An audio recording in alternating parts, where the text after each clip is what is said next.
What's going on, guys? Welcome back. We're super excited about today's episode. It's one of my favorite things. We're going to be talking about all of our favorite biopics. Yes, about the stories of the artists and the people and the things that they do. Don't you think you're taking them just a little too seriously? You don't like Bob Marley? I do. But the get up, it's a lot. But since you're here, I think 1, 2. Don't worry about a thing, 'cause today's episode is about the biopics.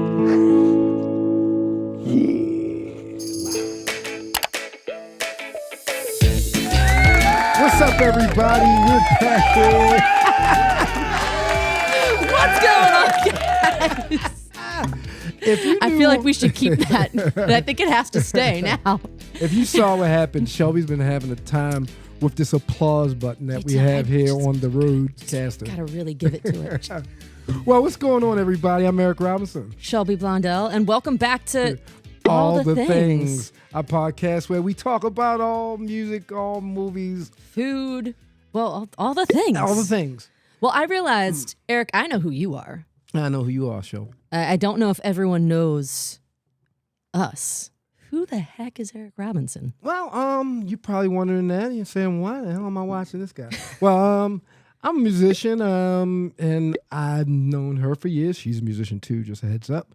And I play in a band, the Kelly Bell Band from Baltimore, Maryland. I've been playing for 20 Don't do it. years. Don't put an age to it. And I played all kinds of music. I played heavy metal. I played rock. I played R&B, rap. I've done a little bit of everything. And I am like a lot of you guys. I'm a big YouTube fan. I love YouTube. I love all the things about YouTube. There we go. And I'm saying, all right, now you know enough about me. Who are you, and why should I be listening to you? Oh man, that was rough. Well, I'm Shelby Blondell, songwriter, singer, inventor, a very strange combination of things. I like to say, if you could imagine Johnny Cash, Dolly Parton, Sarah Bareilles, and Jason Mraz having a tailgate, that would be the music of Shelby Blondell. That's a serious party, though. Right? That'd be fun. I'm in. But been playing music now for several years. Shared a lot of stages with this man right here, and probably a lot of you who are tuning in. So. And together we're quite a pair. She's my best friend. It's my pepper. My salt. There we go. Well, now you know who we are. We're going to get started with today's episode. I'm excited about today's episode. I am too. Because it's one of my favorite things. I don't know about you, but I love, as you can probably see, well, you can't see behind me. We might have to do a little zoom to that. I am a big biography guy. I read a lot of bio books. And you can see I got bio books. I've read them. Everybody from Condoleezza Rice to Ozzy Osbourne and everywhere in between, Slash and all kinds of other people. But whoever I find interesting. So today we decided to do biopics. Biopics. So we're not going the book route today. Biopics. But you know. When they take these books and make them into movies. And this is a reaction. We're not listing our favorites. We're going to see what Mojo, everyone knows Watch Mojo, MsMojo. We're going to see what they got to say about what they consider the best biopics. I'm intrigued. Yeah. Well, hey. Well, let's get started. I feel like I might find some that I need to watch. We love the music and the stories behind it. Welcome to MsMojo, It's all about the and today storytelling, we're I'll tell you counting that. down our picks for the top 10 music biopics. And what do you got? You got rock. Oh. All right. Okay, Jerry, you killer. He was Before we insane. begin, we publish new content to be able every to day, play so like be sure that, to subscribe that was to our channel just- and ring the bell to get notified about our latest videos. Jerry Lewis was a character. He was. All right, For let's see. this list, we're looking at the best biographical films about real-life musicians, excluding biopics that are more fiction than fact, Amadeus, such as Amadeus. Amadeus I've not and actually those seen loose that ones one. You gotta based see on it. Okay, stories 8 Mile, though, such all as right. 8 Mile. Here, tell these people something they Only don't got know one about shot. me. Do not miss your chance. Oh, Spaghetti. Number Yo, 10, spaghetti. Bohemian Rhapsody. We know that this is okay. a contentious place to start, and there will surely be many Galileo, naysaying comments. Galileo. But hear That us out. movie, While this musical I mean, I biopic about remember legendary seeing it rock with band you. Queen and their magnetic We frontman did. We watched Freddie it together. Mercury failed to live up to its potential, said potential was so high that even as it fell short, it remained a cut above most. So now what? This is when the operatic section comes in. The story is at times oversimplified, and Mercury's personal life is unfortunately sanitized and glossed over. But even so, Rami Malek's performance as Mercury manages to elevate the entire Rami's film. performance was amazing. To wear those teeth that he did for that entire taping. He got immersed in that role. I mean, he did. I mean, they're right in saying that they did kind of gloss over. There are some facts, and not to mention that Freddie Mercury, the Live Aid thing didn't quite go down the way that they said it went down. The timeline was been messed with, but it was only a 2-hour movie. You only have so much time to make a movie. I mean, yeah. I mean, to find out more, you'll have to read the books or just find. Right. Yeah. I mean, nowadays YouTube, they fill in the gaps for me, but Freddie Mercury and all of them, Brian May, the group of Queen in 2 hours. You can't. I mean, can't do it. It's impossible. But it was an entertaining movie, and I think it's carried on the Queen tradition, and it's going to make new fans, and people are going to be. It has done that. All right. If you've not Even seen when it, the make sure you dialogue go see that. disappoints. You don't make decisions for the band. I need to watch that one Your again. life is going to be I've seen it For all since that the then. film lacks, it's still a rousing celebration of an icon. Tragedy, joy, is something that people will feel belongs to them. Number 9, La Bamba. Though actor Lou Diamond Phillips is perhaps better One known I for have his not seen. television You work, haven't seen in it? I have not 1987, seen. he owned the Really big good. screen as Yeah. young rock and roll legend Ritchie Valens. Ooh. This is also a dance show, guys. A modest movie that was produced on a budget of just $6.5 million. Wow, I didn't know it was that cheap to admittedly make. looks like a made-for-TV Well, when did offering they- by when did they today's make it? standards. Was But there's there? They nothing showed made us for showed TV us up about there? Might have to Google that This is again later. 80s. This is 80s movies, like maybe 84, 85, something Okay. like that. I was maybe 86. I was I was living. I was Once around again then. with the aging thing. Yeah, You shouldn't. I was don't around do it. then. But yeah, no, it's a really interesting story. I mean, a lot of times, a lot of people don't realize he's also the first Mexican American or Latino rock star. I mean, his name was actually Ritchie Valenzuela. Ooh. But he shortened it and he called himself Ritchie Valens. Good story, Lou Diamond Phillips. That's a name. I mean, if I was to ever become like an actor, Gonna change it to something like that. or a wrestler, some Lou Diamond. The infamous Phillips.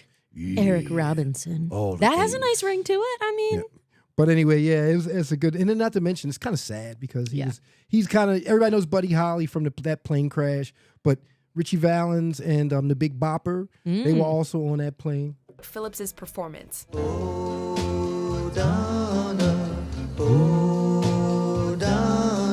The film isn't afraid give to me be a record, give me a sentimental record, or dude. sweet All in right, retelling all the Valens story, That's why we're which was recording cut you. tragically short when the musician died in a plane crash at the There tender we go. age of 17. La Bamba explores his family life and youth, making this a refreshing musical biopic with more heart than rock star Esau trappings. Morales was good as that. He was his brother, and his brother was kind of a vato. He was a vato. Number 8, Love and Mercy.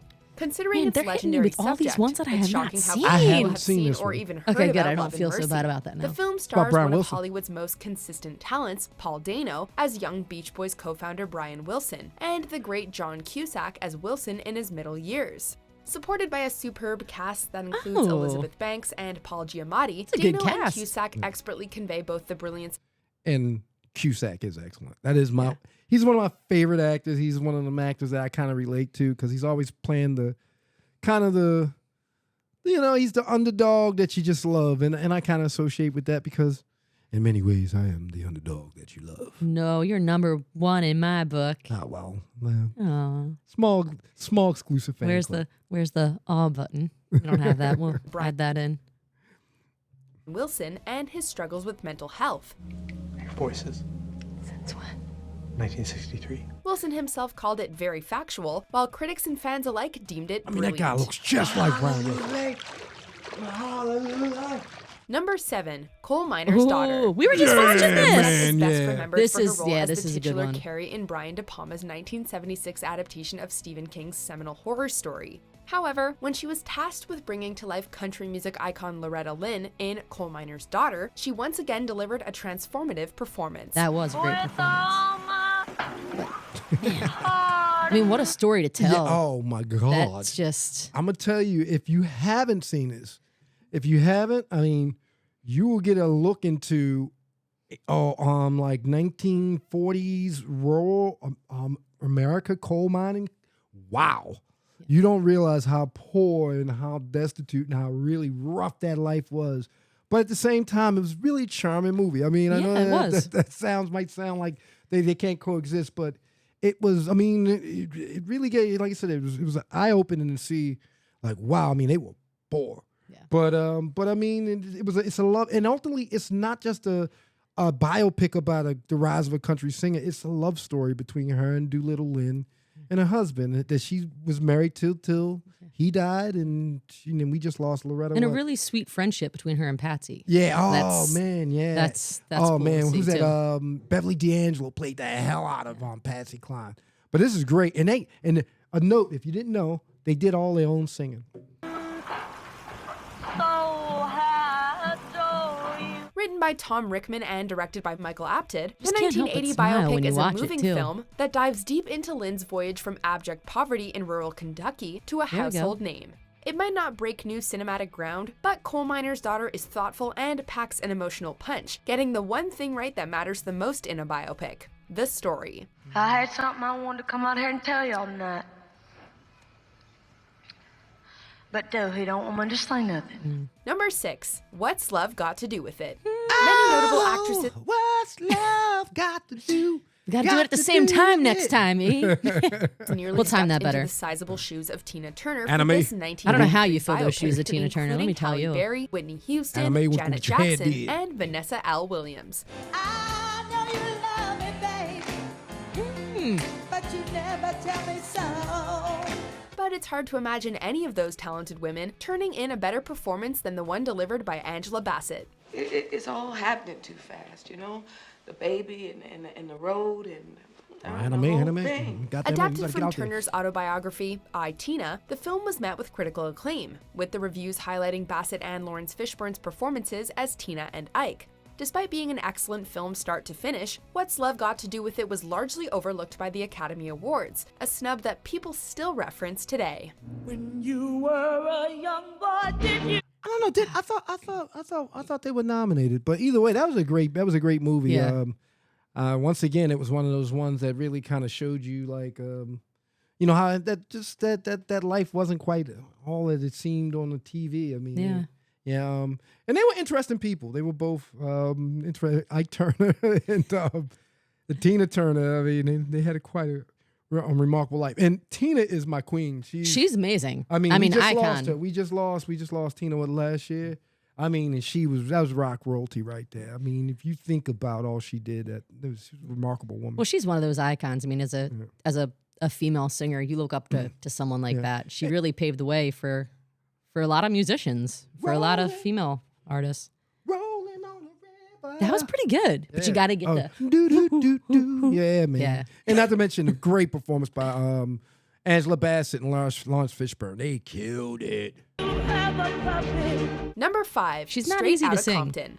Speaking of Oscar snubs, how about this seminal hip-hop biopic that the Academy somehow only nominated for one category, Best Original Screenplay, despite it being one of 2015's best films? Cruising down the street in my 6'4". Oh, shit. Hey, that was dope, eh? Retelling the story of landmark gangsta rap group NWA, Straight Outta Compton is expertly directed. Where some biopics struggle to find their pacing, it marches forward with the same unflinching confidence that made NWA into music icons. This was really cool. What was cool was they had the guy that played Ice Cube was Ice Cube's son. He looked just like him. Yeah, I mean this was good. I mean I was a big NWA fan. You know, I mean even though most people probably thought this was a karate movie, they thought it was ninjas with attitude or something. But that was a good movie. Yeah, it was good. I mean, they glossed over some things. There were some things that went on with NWA and Dr. Dre that Once again, you only have so long to make a movie. that they didn't put in this movie. Yo, Dre. What up? I got something to say. The actors bringing the rap legends to I can life only all imagine to turn be in someone excellent like Ice Cube to performances, making have a Straight movie Outta like this come Compton out a where rare your son biopic is that actually truly playing. fires That's on gotta all crazy. cylinders. Yeah, that's So what you gonna call that bullshit? Aftermath. Number 4, Sid and Nancy. Ooh. Never got into the Sex Pistols? It You ever doesn't seen this matter. one? Oh, this is a good one. Have you ever seen it? I have, yeah. Despite its niche subject matter, this musical biopic Well, this is another one they must-watch kept some for any stuff out. fan of tragic They put a love lot in, or though. just good cinema. Man, no. First off, those guys were, oh my God, they were dysfunctional. I mean, oh my God. They set the And stage. Gary Oldman played the hell out of Sid Vicious. I'll tell you one thing. This movie was kind of funky, just the junkie. I mean, the drug culture. I mean, after this, I just felt like taking a shower after this one was off. I mean, I ain't gonna kid you. Yeah. But Gary Oldman, great performance by Gary Oldman. I don't remember the actress that played Nancy, but it was great. I mean, once again, love story. Yes. Underneath a biopic. And the Sex Pistols were wild, to say the least.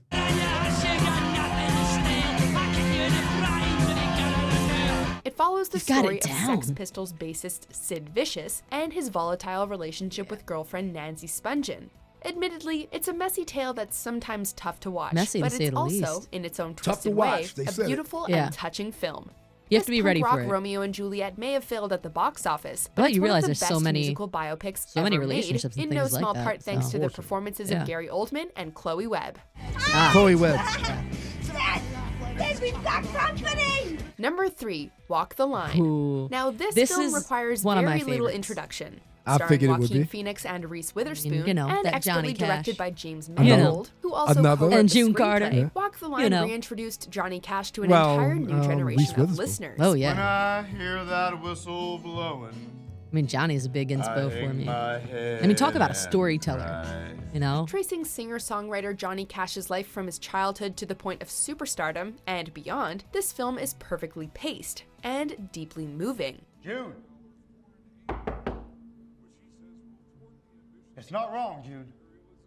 This ain't wrong. Its biggest strength lies in the way Cash is portrayed, avoiding the pitfalls of deification or demonization by showing him instead as the fascinating but flawed man that he was. Yeah, I'd It say. did. I mean, once again, it's a biopic and shows the triumphs and the troubles of this man. But like I said, underneath it all is the heart of a love story between two people who, once again, it started off rough and it wasn't no picnic, but they lived and died together. They did. Yep. And Joaquin Phoenix. I mean, the fact that he sang what he did through this, that's to imitate the voice of Johnny Cash and the mannerisms and all of it. What That's, do you say? I mean, that was pretty good, though. I don't know. What do you all think? Do you think I'm Eric kinda- should be... I'm doing more of a cross like Johnny. That was more of like an Johnny Elvis. Johnny Presley. There, This was, I don't know what that was, Well, they but were it was... both around the it same was, time. oh, no, I didn't need applause for that. Yeah, She crickets. hits everything That's but. what I was ready She was for looking that for one. this one right here. He did it to himself. And you know what I give your effort for trying to do that? Oh. Y'all heard that. Great movie. And You give me some time. Again, it shows that the reality of, a lot of icons we see, they just have this really Boasting stellar bright performances picture from both about what Phoenix life and is, Witherspoon, but it shows Walk the really Line what was goes one on of behind the scenes. 2005's best films, rightfully taking home numerous awards. Looks like you're going to a funeral. Maybe I am. Number 2, The I'm thought. Not There. Though a You'll think very about it later. unconventional biopic, Todd Haynes' 2007 exploration of the life and legacy of folk icon Bob Dylan feels like a perfect approach to a similarly Oh yeah, unconventional this I star. remember this one. This one was interesting because they had multiple people play Bob Dylan through the different periods of his career. And actually, I want to say they actually had a woman play him for one of the incarnations of it through one of his periods. It was an innovative That's movie. cool. I mean, and once again, an interesting character. Bob Dylan was. It's easy to forget. And both now we're both kids when it comes down to this because I wasn't around when he was around. But that guy was massive. He was deified. People considered him to be the voice. I mean, literally, like not just an artist. He was a voice of a generation.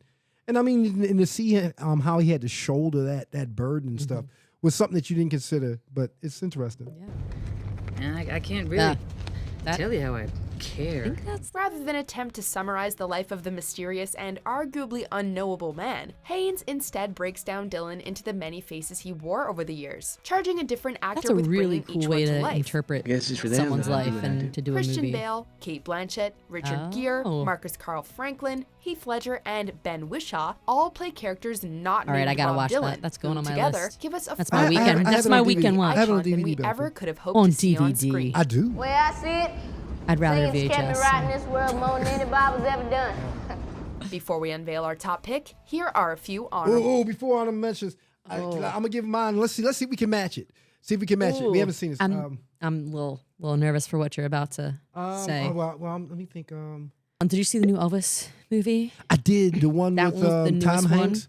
That one was good. That one showed a different angle of it. Yeah. See what the Colonel really did to that man. Yeah. Well, we had. Actually, Mojo tipped us off on some of those. 8 Mile is a good one. That is a good one. Rabbit. He was Rabbit in that one. Even though it wasn't a biopic. They also showed The Great Balls of Fire, which was a good one. Right. That was Dennis Quaid played played Jerry Lee Lewis. There's been some good ones. Ray is a good one. Oh Ray's a good one. Actually, I think you might be onto something there. Ray's a good one. Oh man, yeah, gosh, there's so many, and I'm we need a blanking Willie on them all now. Nelson one. We need a Willie Nelson and Dolly. I would love Dolly and a Willie. Yeah, a Dolly and a Willie. So if anyone's listening that could kind of put us in talks with them, that would be really good. Gladly be a part. We're missing. There's more music biopics. So many. But let's see who they got as honorable mention. Yeah. Mentions. I write the songs. There's no formal arrangement. All right, I haven't We'll seen make a this either. sound together. Gary Busey When played it the feels hell out of good, Buddy we put it Holly. on a tape. There it is. Oh, Selena. Sad movie, but so good. Jennifer Lopez breakout role. Yeah. That movie, I could watch that movie again. Ray. Yeah. When it comes to music biopics worthy of their subject, 2004's Ray feels like flawless Ray's execution. good. Ray's good. Selena's good. They're all good. Springtime Records. Oh, hey, Jack, how you doing, man? As Ray Charles, Jamie Foxx rightfully swept the awards circuit, He did taking do home a an Oscar, brilliant job. BAFTA, Crushed it. Golden Globe, SAG, and Critics' Choice Award. Baby, we're gonna make it do what it do, you know, baby. This is what I do, man.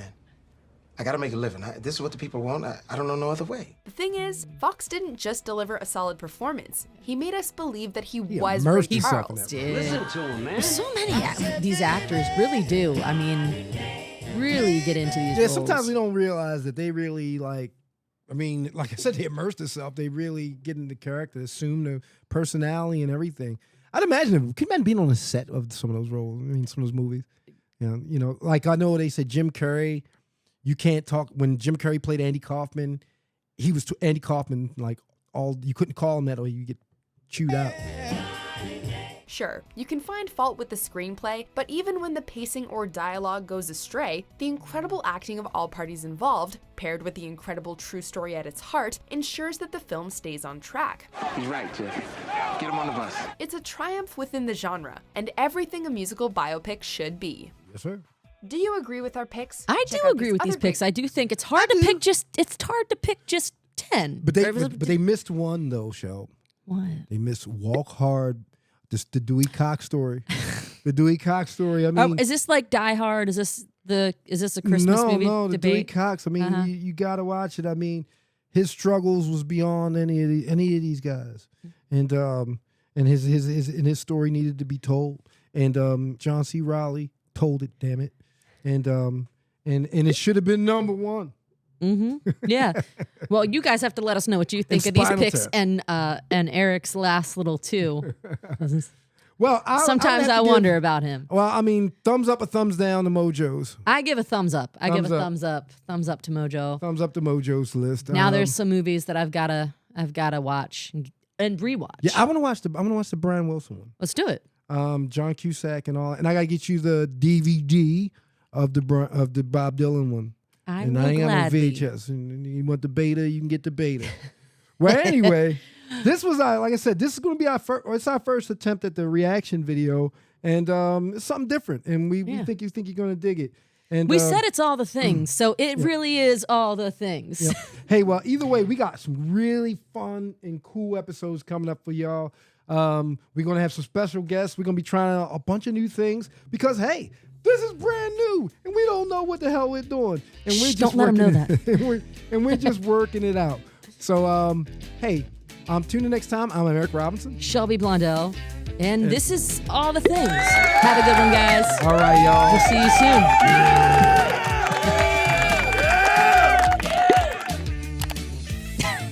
That was pretty.